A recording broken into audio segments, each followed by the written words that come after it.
చాలా గౌరవ ఇన్ఛార్జ్ ప్రధానోపాధ్యాయులు సంజీవయ్య సార్ గారు మరియు నా తోటి ఉపాధ్యాయులు ప్రియమైన విద్యార్థులు చరిత్రలో ఈరోజు అంశము మన జాతీయ పతాక రూపకర్త పింగళి వెంకయ్య గారి జయంతి. ఆయన పుట్టినరోజు అంటే జయంతి. పింగళి వెంకయ్య గారు 1876 ఆగస్టు 2న జన్మించి 1963 జూలై 4న మరణించారు. స్వాతంత్ర సమరయోధుడు, స్వాతంత్ర ఉద్యమాల్లో పాల్గొన్నాడు. భారతదేశానికి జాతీయ పతాకాన్ని రూపొందించిన మహనీయుడు.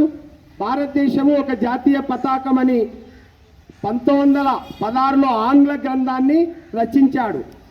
ఆయన బట్ల పెనుమర్రి ఆంధ్రప్రదేశ్లో మచిలీపట్నంలో జిల్లాలో అక్కడ హనుమంతరాయుడు వెంకటరత్నమ్మ అనే పుణ్య దంపతులకు జన్మించి ఆ రోజుల్లో ఆయన ఉన్నత చదువులు చదివాడు.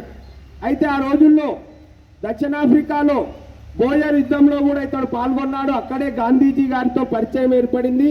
వీళ్ళ పరిచయం అర్ధ శతాబ్దం పాటు కొనసాగింది.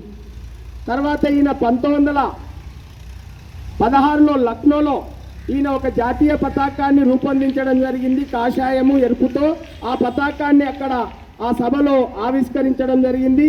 1921లో విజయవాడలో గాంధీ సూచన మేరకు ఎరుపు అనేది అంటే కాషాయం అనేది శౌర్యానికి ప్రతీక, ఒక రకంగా ఐందత్వానికి, పసుపు అనేది తర్వాత పచ్చని పంటలకు ప్రతీక, ఒక రకంగా ముస్లింలకు ప్రతీక అని చెప్పడం జరిగింది. తర్వాత దాంట్లో మన కార్మికత్వానికి ప్రతీక అయిన రాట్నమును కూడా చేర్చడం జరిగింది. మధ్యలో తెలుపు రంగు కూడా పెట్టడం జరిగింది. స్వచ్ఛతకు, దేశభక్తికి అది ప్రతీక. తర్వాత ఇతర మతాలకు కూడా ప్రతీక అని చెప్పినారు తెలుపు. ఆ విధంగా జాతీయ పతాకాన్ని రూపొందించిన పింగళి వెంకయ్య గారికి అంటే ఆయన జియాలజిస్ట్ కనుక ఆయన డైమండ్ వెంకయ్య అని జపాన్ భాష వస్తుంది, జపాన్ వెంకయ్య అని. తర్వాత పత్తిలో పరిశోధన చేసిండు, పత్తి వెంకయ్య అని. తర్వాత జెండాను రూపొందించినందుకు జెండా వెంకయ్య అని. ఇట్లా ఆయన వివిధ నామాలతో పిలుచుకుంటారు.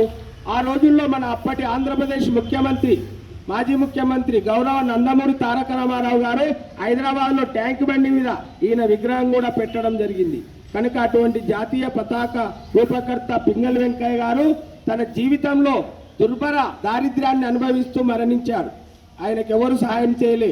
ఆయన మరణించే ముందు 1963 జూలై 4న మరణించే ముందు ఒక మాట అన్నాడు, నా మరణించిన తర్వాత నా శవంపై త్రివర్ణ పతాకాన్ని కప్పండి, తీసుకెళ్ళండి.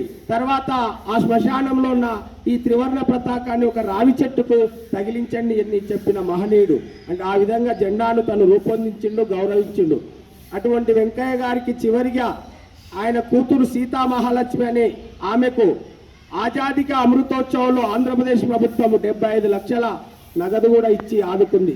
కనుక అటువంటి జాతీయ పతాక రూపకర్త అయిన పింగళి వెంకయ్య గారిని మనం స్ఫూర్తిగా తీసుకొని మనలోన జాతీయ దేశభక్తిని పెంపొందించుకోవాలని తెలియజేస్తూ ముగిస్తున్నాం.